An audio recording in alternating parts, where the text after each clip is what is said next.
퇴직하던 날, 저는 마침내 자유를 얻었다고 생각했습니다. 35년간 다닌 회사를 떠나며 이제 편하게 살 수 있겠구나 싶었죠. 그동안 미뤄왔던 것들을 할 수 있을 거라 기대했습니다.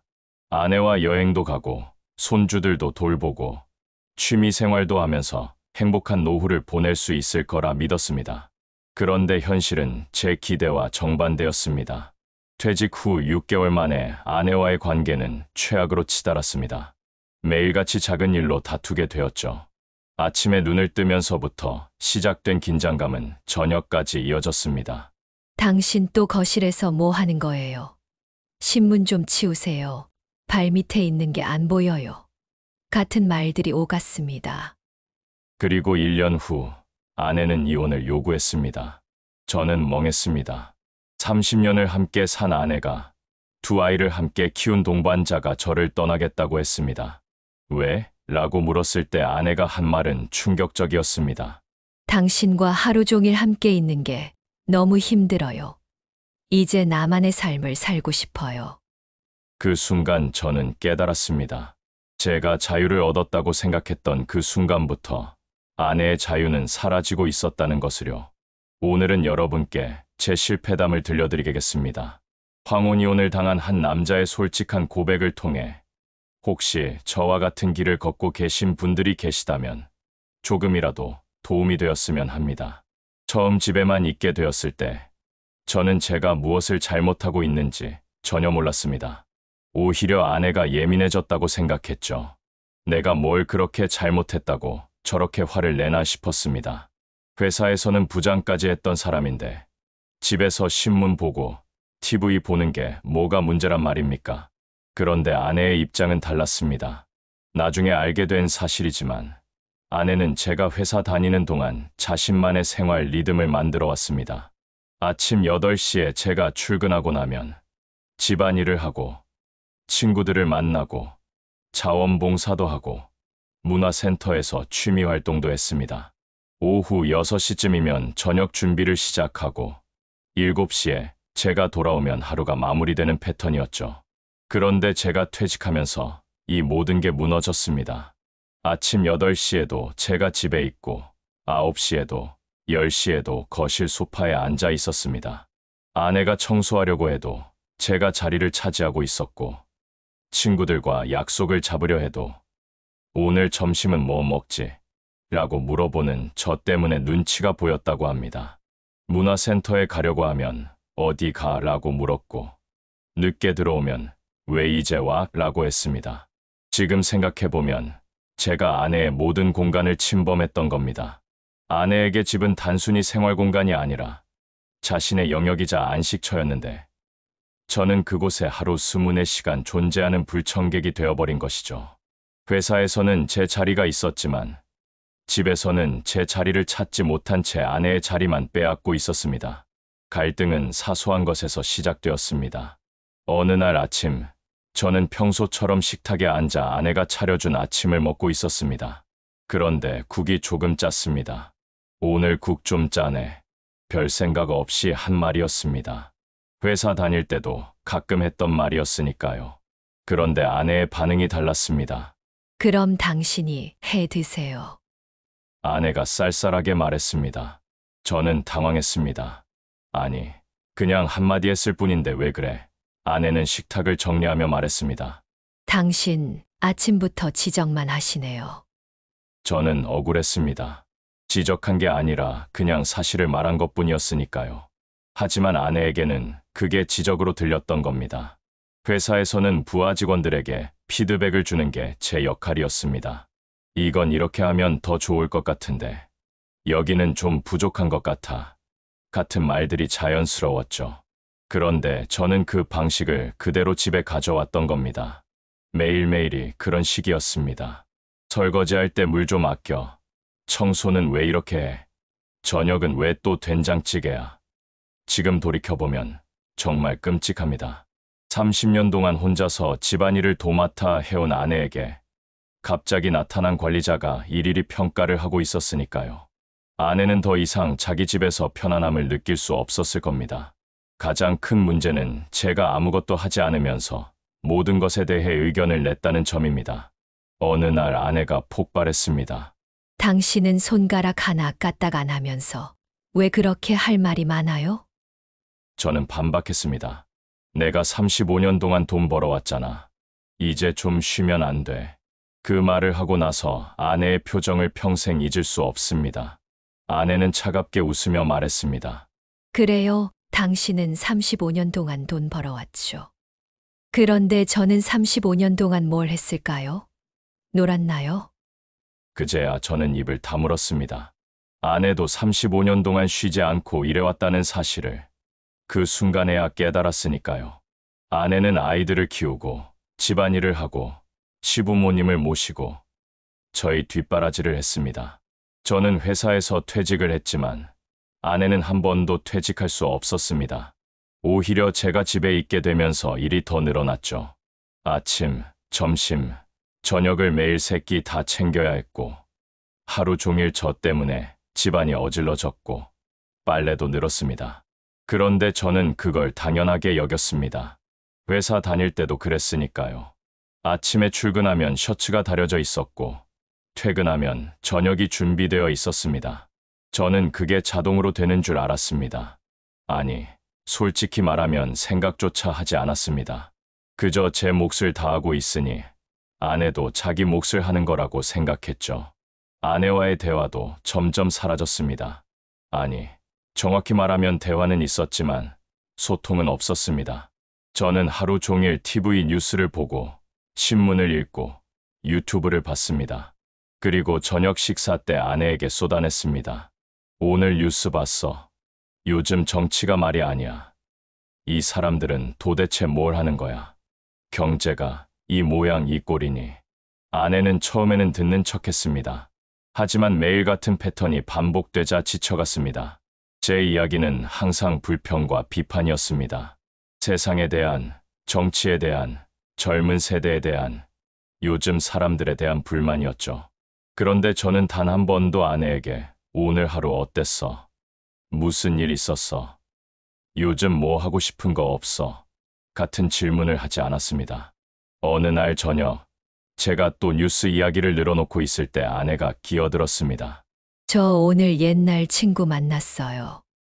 저는 대충, 그래, 좋았겠네, 하고는 다시 제 이야기를 이어갔습니다. 아내는 더 이상 말하지 않았습니다. 나중에 알고 보니 그날 아내는 20년 만에 고등학교 친구를 만났다고 합니다. 너무 반갑고 좋아서 그 이야기를 하고 싶었는데 저는 관심조차 보이지 않았던 겁니다.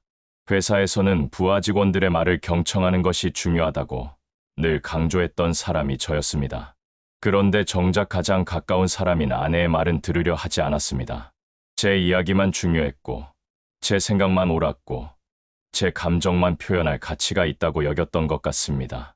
아내는 그저 제 이야기를 들어주는 청중이면 된다고 생각했습니다. 친구들과의 관계도 문제였습니다. 퇴직하고 나니 만날 사람이 없었습니다. 회사 동료들은 여전히 바빴고 저만 시간이 남아돌았습니다. 처음에는 가끔 연락하고 만났지만 점점 뜸해졌습니다. 회사 이야기를 할 수 없으니 공통 화제도 사라졌고 무엇보다 저만 시간이 많다는 게 부담스러웠습니다. 그래서 저는 아내의 친구 관계에 관심을 갖기 시작했습니다. 아니, 관심이라기보다는 간섭이었습니다. 오늘도 또 나가? 어제도 나갔잖아. 그 친구랑은 왜 그렇게 자주 만나? 점심 밖에서 먹으면 돈도 들고 그러니까 집에서 먹지 그래. 이런 말들을 아무렇지 않게 했습니다.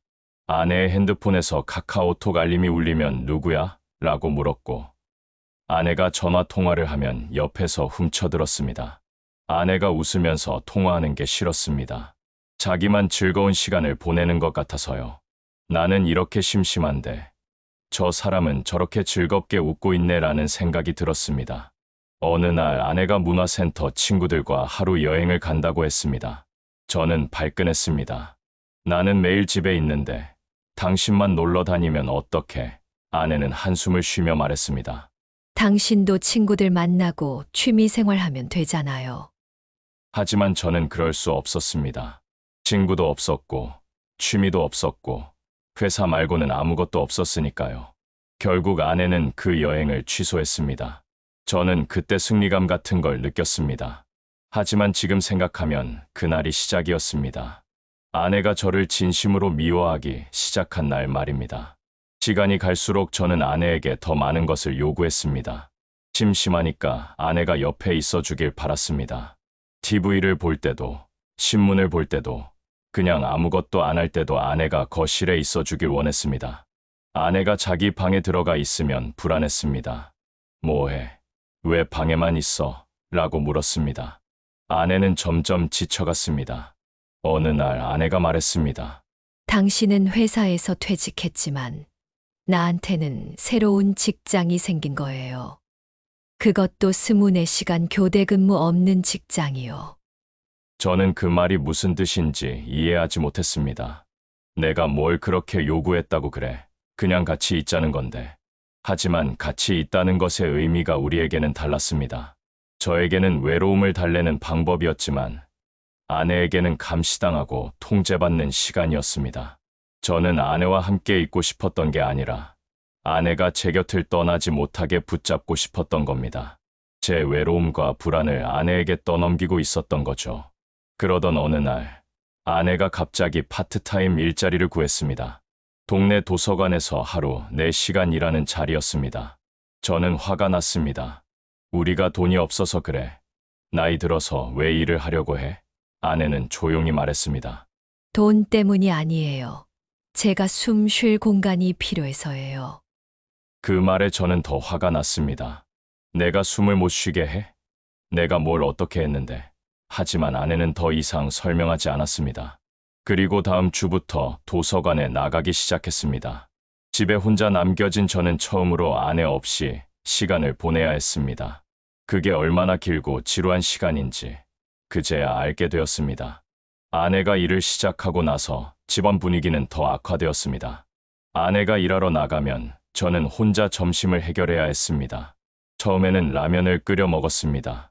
그런데 매일 라면을 먹을 수는 없었죠. 아내에게 나 점심 어떡하냐고 물었더니 냉장고에 반찬 있으니 드세요라고 했습니다. 60평생 살면서 밥을 제대로 차려 먹어본 적이 없었습니다. 어머니가 해주시다가 결혼하고는 아내가 해줬으니까요. 냉장고를 열어보니 반찬통이 여러 개 있었지만 뭘 어떻게 먹어야 할지 막막했습니다. 전자레인지 사용법도 제대로 몰랐습니다. 결국 저는 편의점 도시락을 사 먹거나 아니면 그냥 배달 음식을 시켜 먹었습니다. 아내가 집에 돌아오면 저는 불평했습니다. 오늘도 점심을 제대로 못 먹었어. 당신이 집에 있었으면 이러지 않았을 텐데. 아내는 냉정하게 말했습니다. 당신도 이제 배워야죠. 저도 일하는 사람이에요.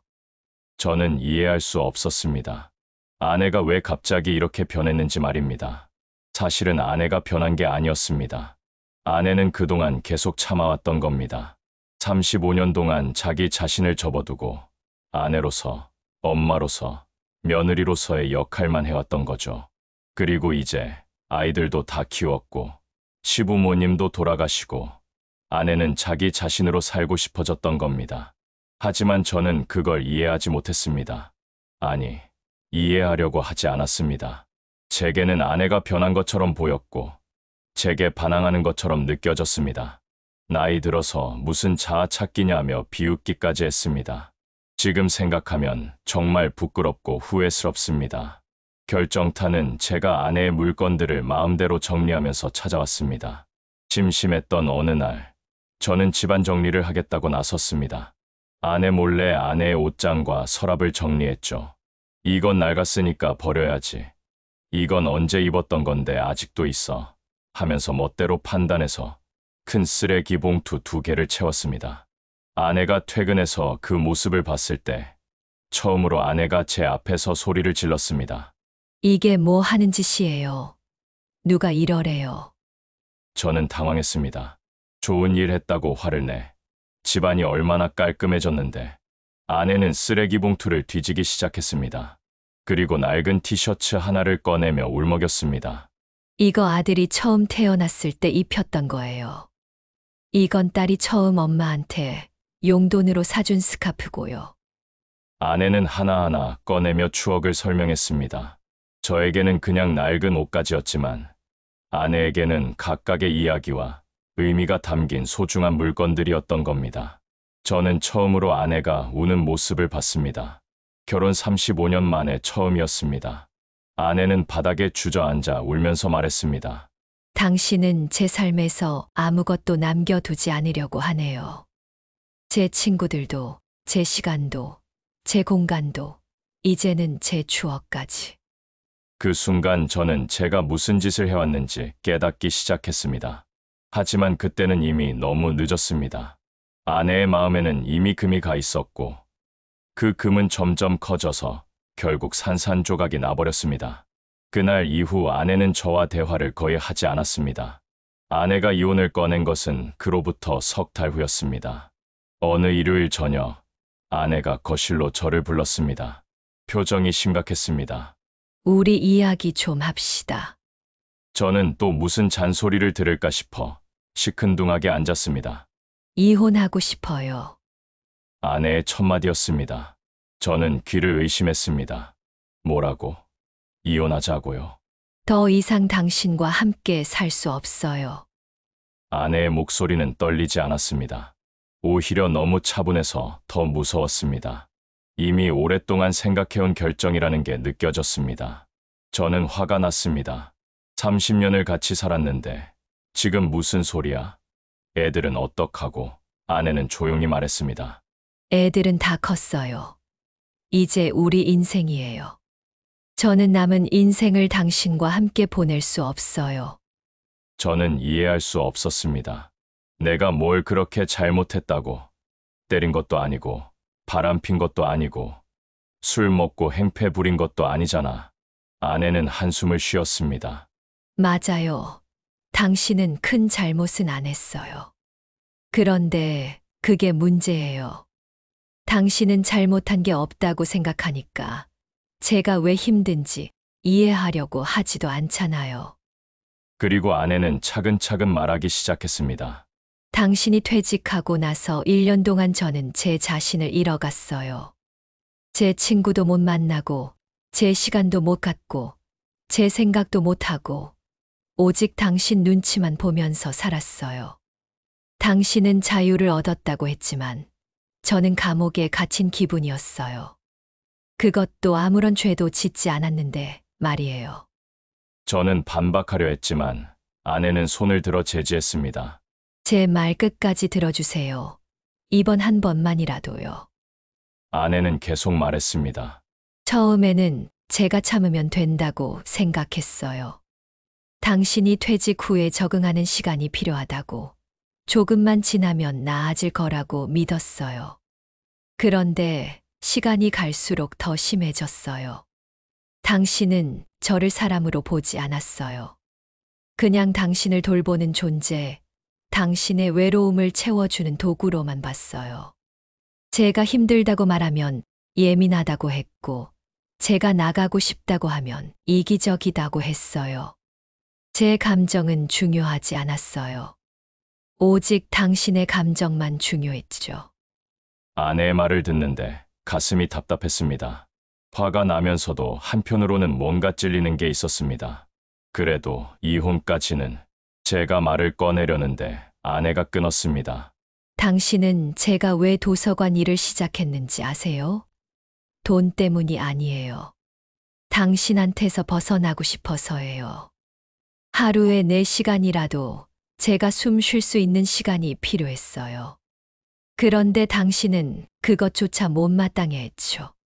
집에 돌아오면 얼굴이 굳어 있고, 밥은 누가 해, 집안일은 누가 해 하면서 저를 압박했어요. 제가 일하는 4시간 동안 당신이 얼마나 불편했는지, 얼마나 심심했는지 늘어놓았어요. 제 이야기는 한 번도 물어보지 않으면서요. 저는 입을 열 수 없었습니다. 아내의 말이 하나하나 맞았기 때문입니다. 저는 정말로 아내의 이야기에 관심이 없었습니다.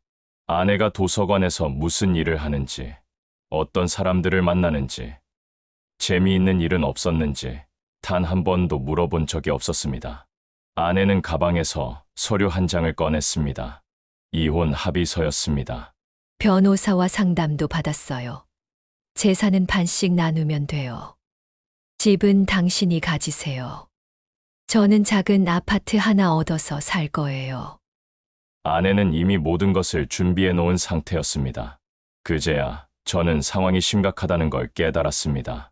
애들한테는 뭐라고 하고 주변 사람들은 뭐라고 할 것 같아 저는 다급하게 물었습니다. 아내는 차분하게 대답했습니다. 애들한테는 이미 말했어요. 둘 다 엄마 결정을 지지한다고 했어요. 주변 사람들 시선보다 제 인생이 더 중요해요.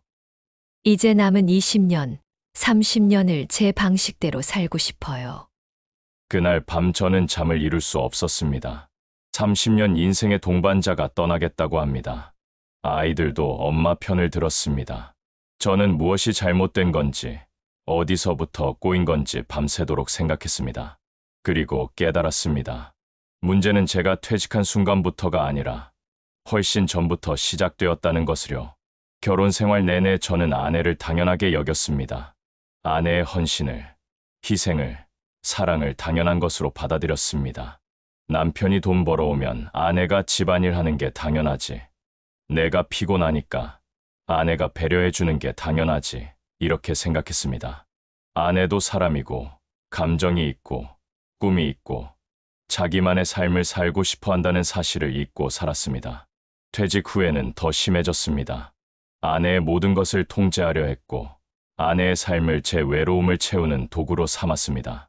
35년 동안 아내가 쌓아온 자기만의 세계를 하루아침에 무너뜨렸습니다. 그리고 그것이 잘못된 일이라고 생각조차 하지 못했습니다. 결국 우리는 이혼했습니다. 법원에서 서류에 도장을 찍는 순간 35년의 결혼 생활이 끝났습니다. 아내는 울지 않았습니다. 오히려 홀가분한 표정이었습니다. 저는 그 표정을 보면서 제가 아내에게 얼마나 큰 짐이었는지 깨달았습니다. 이혼 후 혼자 사는 시간이 1년쯤 지났을 때 아이들을 통해 아내 소식을 들었습니다. 아내는 도서관 일을 정규직으로 전환했고 등산 동호회에도 가입했고 친구들과 한 달에 한 번씩 여행을 다닌다고 합니다. 무엇보다 얼굴이 밝아졌다고 합니다. 아이들은 엄마가 결혼하고 처음으로 행복해 보인다고 말했습니다. 그 말이 가슴에 비수처럼 꽂혔습니다. 35년 동안 저와 함께 있으면서 아내는 행복하지 않았던 겁니다. 저는 아내를 행복하게 해주지 못했습니다. 아니, 오히려 아내의 행복을 빼앗았습니다. 이 사실을 인정하는데 오랜 시간이 걸렸습니다. 저의 실패담을 통해서 무엇을 느끼셨나요? 퇴직 후 저처럼 되지 않기 위한 방법을 알려드리겠습니다. 첫째, 배우자도 독립적인 인격체라는 것을 인정하십시오. 아내는 당신의 소유물이 아닙니다. 당신을 돌보는 것이 아내의 유일한 존재 이유가 아닙니다. 아내에게도 자신만의 삶이, 친구가, 취미가, 꿈이 있습니다. 그것을 존중하고 지지해 주어야 합니다. 둘째, 집안일을 배우십시오. 요리, 청소, 빨래, 설거지. 이것들은 아내의 일이 아니라 함께 사는 사람 모두의 일입니다. 60살에도 70살에도 배울 수 있습니다. 제가 그랬으니까요. 이혼 후 혼자 살면서 이 모든 걸 배웠습니다. 결혼 생활할 때 배웠어야 했는데 말입니다. 셋째, 자기만의 삶을 만드십시오. 퇴직은 끝이 아니라 새로운 시작입니다. 취미를 가지세요. 봉사활동을 하세요. 평생교육원에 다니세요. 친구를 사귀세요. 배우자에게 의존하지 말고 스스로 삶을 채워나가야 합니다. 저는 이제 수영을 배우고 사진 동호회에 가입했고 복지관에서 한글을 가르치는 봉사를 합니다. 너무 늦게 시작했지만 그래도 시작했습니다. 저는 너무 늦게 깨달았습니다. 당신과 배우자의 남은 인생이 행복하기를 진심으로 바랍니다. 오늘의 이야기가 마음에 드셨다면 구독, 좋아요 부탁드려요. 긴 이야기 들어주셔서 감사합니다.